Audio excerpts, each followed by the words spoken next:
let's just put it like this. I'm doing this presentation on behalf of someone. He right now is enjoying himself in Inner Mongolia, talking about the same questions of land degradation and farming. And his name is Luke Nakaja, and I've mentioned him earlier. And so I'm doing this on behalf of Luke. So Luke, when you watch this video, we say hi to you. And we're just going to do it that way. Now, before I actually start, there's two thoughts on the last presentations. Number one, as we're here, I know that some of this is really emotionally touching, but I think one of the biggest mistakes that we can make as we enter this week is to think of people as victims. Why? Because seeing as it's just, I do work in the red light district of Amsterdam, and one of the things that I've learned is that if we treat people as victims, then that's the identity that they are going to embrace. And even when the circumstances change, they will still be a victim in their heart. However, the scriptures say in Genesis 1, man is made in God's image. He said, let us make man in our image. And so I'm excited about the potential for empowerment of this next generation. And Patrick and everyone on that last panel, Patrick, Emily, Ken, you have issued a major challenge for all of us to roll our sleeves up and get going. And so this presentation is in that tone. Future of farming is in Africa. Now, Africa is facing a serious challenge, and that is the following. One of them has to do with population growth. We've talked about this. The current population of Africa right now is about 900 million, sub-Saharan Africa. By 2030, I mentioned earlier, it is expected to be 1.4 billion people. And by 2050, there will be over 2 billion individuals on the continent of Africa.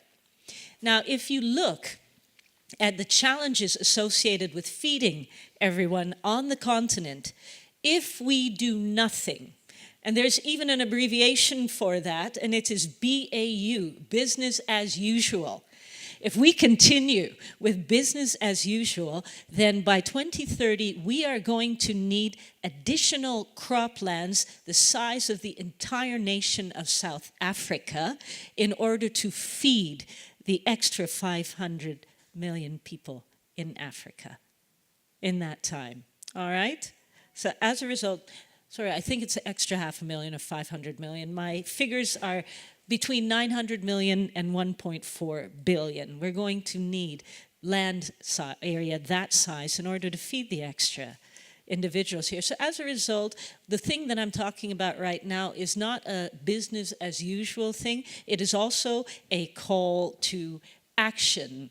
And, all right, Africa is the world's poorest, most food insecure and hunger crippled region on the world.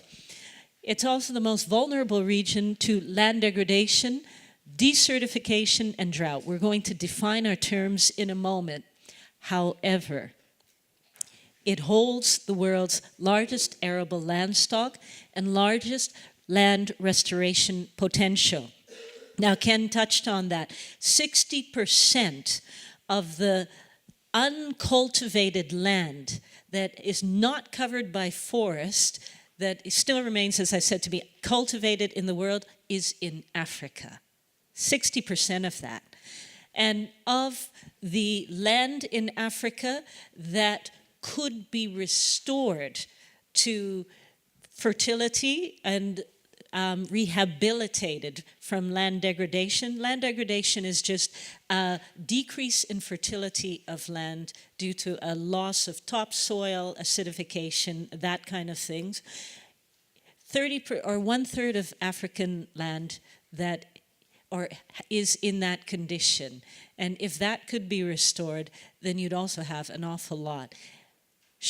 In short, Africa has huge potential for agricultural productivity, not only for Africa, but for the rest of the world. And it's already home, and this is the good news, globally to some restoration hotspots led by farmers. as we talk about this, things like farmer-managed natural regeneration, which require a small to nothing injection of capital, but which lead huge results, are paving the way for some of those efforts. And also, despite stubbornly ineffective policies and extension services, it still has huge potential. So we need to talk about this. I'm going to move quickly through these slides. This is a slide of the percentage of population in food insecurity in the world. What do you see here? Africa, especially sub-Saharan Africa, has the largest percentage of nations in which 10% or more of the population is food insecure in the world. You can understand Patrick's cry, Lord, have you left us? If you look at poverty across the world, the number of countries that have people living on $1.90 in US currency purchasing power parity, most of those countries, or at least many of them, are clustered in Africa. Interestingly enough, food insecurity, poverty, there's a link there, all right? There is a link. Now, if we take a look at this graph and this next slide, economic growth and agricultural output have not, unfortunately, improved food security. And since, if we look at the graph on the right-hand side, that is for Tanzania. What you see is that in spite of the fact that since the 1990s, GDP per capita has grown, that's a measure of economic performance, and in spite of the fact that the added value per worker, added agriculture value per worker has also increased. You see that dotted line right there, prevalence of undernourishment. That has not followed the trend of economic growth since the 90s. Now, there are reasons for this, but essentially, what we can see here is despite the region's overall economic performance, 59% of people in sub-Saharan Africa are still hungry, and up to 75% in some areas are food insecure. Now, when we talk about land degradation, desertification, and drought, these are probably Africa's greatest natural resource management challenges at the moment. One of the messages, however, that Luke really asked me to communicate to you in this presentation was that there is talk of land grabbing in Africa. And we talked today earlier about the fact that one of the key things in changing our behavior is changing our perceptions. And as you look at the rest of this presentation, I'm going to ask you to shift perceptions now. Because as we talk about land, as we talk about land degradation, we're not considering land to be something that is marginal. We are now going to be speaking about land as an underperforming key asset for the continent that requires investment and management. All right? Land as an underperforming asset. Land degradation. Definition of that, long-term loss of land due to biological or economic productivity from which the land cannot recover unaided. Note there, it doesn't say from which the land cannot recover, it just means it cannot recover unaided. All right, desertification refers to that loss of biological and economic productivity, but in dry, arid areas. Okay, so those are the definitions that we're using. Now, the picture on the right-hand side, your right-hand side, the world's dry lands, if you look at that, you see that it's not limited to Africa. You get that in pretty well every continent. Interestingly enough, degradation, especially due to desertification and climate change, is a major push factor for migration. Why? Because people leave lands that they have farmed traditionally, maybe for hundreds of years. because it becomes, or at least not fertile enough to sustain life. And they move into areas that are occupied already by other people groups and tribes, and recipe for conflict. Since the 1990s, there have been 27 conflicts in Africa in which land has played a significant role. Okay, so it's a push factor. If you also look at that, in Europe, I realize that we're actually getting misinformation. All of you are getting misinformation too on this push factor, because we all see in Europe, especially my continent, the boats, full of people arriving in Italy, etc. And actually, slowly but surely, the perception is shaped that, it's just most of the continent, or much of the continent. In Europe, we're getting migration from Africa. In North America, for example, getting migration from South America, etc. So it affects every continent, and even in Asia, there are push factors on this. But the fact of the matter is that within Africa, only 8% of those who migrate out of the continent. 92% of migration in and through Africa is in the continent itself. And so addressing these issues of land degradation and desertification can also play a role in diminishing conflict by people groups moving into areas that they have not traditionally been in. Africa development context. We're going to look at that. Dry lands and vulnerability to land degradation and drought. Here's some facts. In Africa, dry lands account for 43% of the land area. That's almost half of the continent. 50% of the population lives in these areas, and 75% of agricultural land is found in these dry land areas. You can also read the other statistics on this slide, but the main message here is the vulnerability of cropland in Africa is compounded by drought, and that leads to further land degradation. Everybody clear on that? Okay, moving on. Climate change impacts the nationwide because it causes an expansion actually of the dry lands right there. As a result of climate change, dry lands will expand. The area affected by drought on the continent since the 1970s has doubled. I don't know if we're aware of that, but it has doubled. And some zones might become incapable of sustaining livestock production and intensive agriculture. And you read the last point. So as a result, as I said, this is a call for action. Now we look at southern Niger in the 1980s. Picture says 1,000 words right here. And I've got to say, as I look at these pictures, I think anybody who's acquainted with Africa will know some of these pictures. And I read the statement, can these man-made barren lands thrive again? I almost have to think about the question that God posed to the prophet. Can these dry bones live again? And we know the answer. We know what happened there. So same answer here. Yes, there is potential.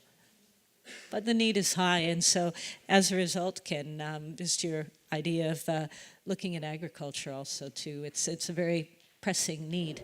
Land degradation impacts 26% of the land in sub-Saharan Africa, 65% of arable land, 20% of forests, 30% of grazing lands. Interesting.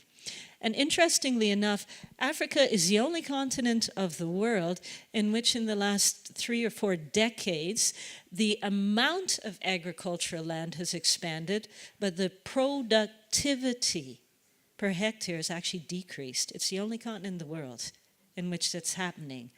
And that says that land degradation is playing a significant role. But it can be reversed, and if it's reversed, there's a huge amount of potential. why am I presenting it like this? It's my personality. I really don't like to look at the negatives without looking at potential for the future. We see there's some of the drivers of land degradation. In Africa, poor land management. Let's just put it like this. Up until now, in general, land degradation hasn't been such a priority for public or private sector. Why? Because there has not been enough research done in the past to actually establish a causal relationship between land degradation and things like hunger, for example. There are, however, some interesting scenarios, and that situation is changing. One of the scenarios, positive, is the nation of Ghana. And that is an interesting case study. I'm going to just look this up because I really want to get my facts straight on that. Ghana has had an economic, this is as of up until 2014, what I'm citing right now. Ghana's had an economic growth rate of 3.3% per annum since the 90s up until about 2013. Percentage of the population living in extreme poverty in that time fell from 51% in 1991 to, for example, 29% in 2005. There, at the same time, malnourishment also fell. Interesting. This was partially achieved through growth in the agricultural sector due to an increase in cocoa production and significant increases in domestic food production. And how was that achieved? By promoting or government policies which supported these things and agricultural reform. Okay, so poverty fell, malnourishment fell, and it had to do with land management, but also policies that supported that. All right, Tanzania. Same period, annual growth of 2.3% per annum since the early 90s. However, the growth was largely due to the rapid expansion of industry and services. Agriculture expanded more slowly, and interestingly enough, the share of agriculture's contribution to the GDP of Tanzania in that time fell from 50% in 1992 to 26% of GDP in 2013. So you have in Tanzania the opposite trend. It fell. Malnourishment increased from 24% to 35% in the same period. Since 2004, that trend has started to reverse itself, but what is kind of becoming apparent in all of this is that without specific policies that actually target and support this, you get less of a causal effect. But with specific policies, and this is why I find this fascinating and truly interesting, you can combat malnourishment or undernourishment. You can contact in a nation while addressing the problems of unemployment to a certain extent. Between 60 and 70% of the workforce in any sub-Saharan African nation works in agriculture, and between 30 to 40% of the GDP is agriculturally based in any sub-Saharan African nation. What is all of this saying is if you look at this issue, it is not the only thing that we need to look at, but as we look to the challenges and the opportunities facing us for Africa, this is key. This is one of the key drivers right here. I'm going to skip a little bit. One of the things you see is child mortality. There actually is research now from the United Nations which is supporting the fact that child mortality is related also to land degradation. Maybe it's not so surprising because if you're having talk of undernourishment, those who are most susceptible to that are the young as well as the old. And interestingly enough, a new famine and humanitarian crisis is unfolding in the Sahel and the Horn of Africa, even as we meet. Why? Because of the erratic climate situation right now, and also less rainfall in some areas and an increasing level of unpredictability of rainfall in other areas. Slide on migration. Land degradation and drought are push factors. We talked about that. Desertification and drought, loss of bioproductivity, vulnerability, poverty, and food insecurity. They're all related, conflicts. And the idea is fight or flee. All right? So that's the process right there. I think maybe one of the major themes which I'd like to suggest that we consider this week for Africa on Luke's behalf is feed me to feed you. Africa has the potential, and I'm not just talking pipe dreams anymore. We're here to look at possible real life things that we can do, but feed me to feed you. These are some of the things related to land degradation.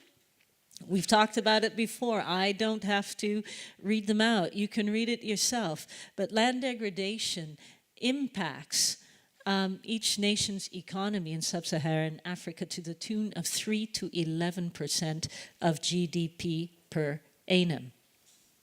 And I think this is the last slide that I'm going to show. There are many more. You'll all get the slide presentations, in addition to a paper that Luke has co-authored with his colleague in the United Nations. But, all right, all of them are together. Because the idea behind this slide was, without looking at the years, to ask you, which slide do you think is from now and which slide is from the past? And what Luke has noticed is almost invariably, people will say that the slide, and if you what are you looking at? Number of trees. Those black dots are trees in an area.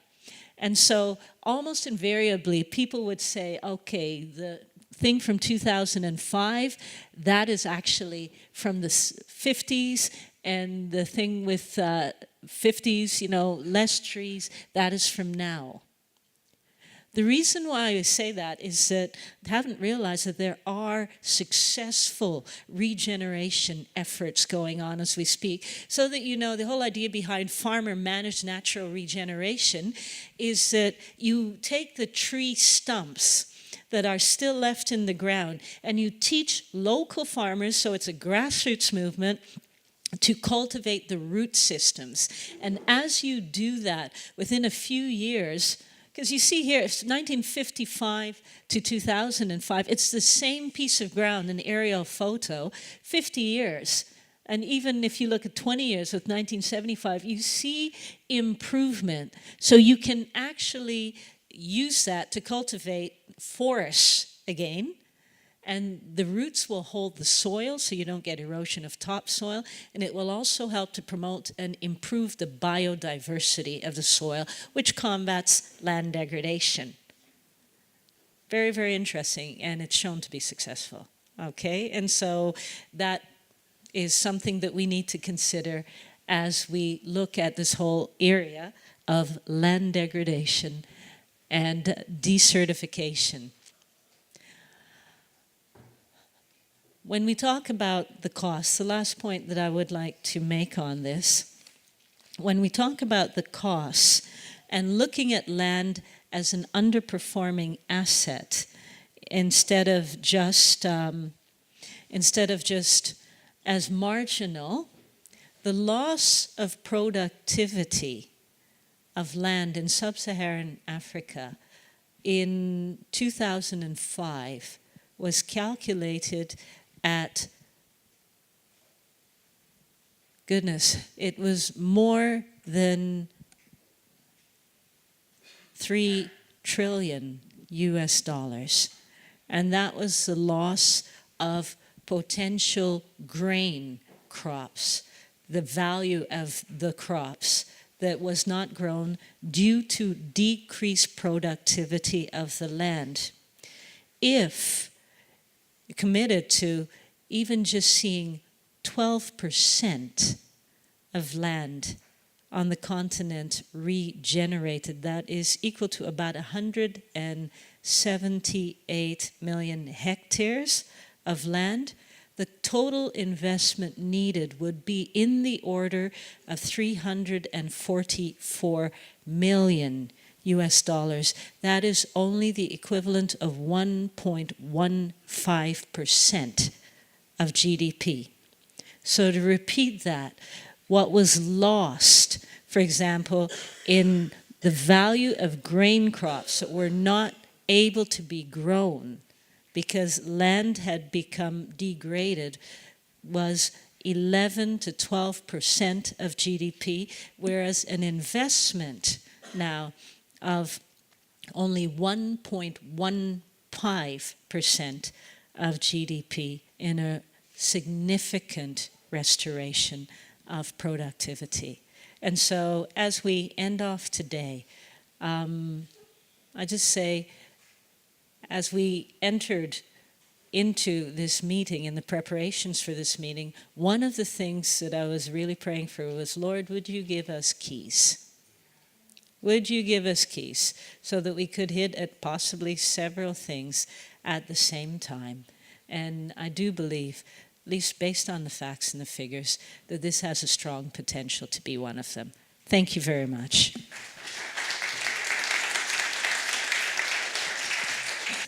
Anything changing the way we view things as societies, and the tyranny and the lethargy associated with how we've always viewed things has caused us to not see certain things. And one of the things I really respect about Luke and just the committee is that they are helping organizations and nations now to start to work together to get the data so that our perceptions can start to change.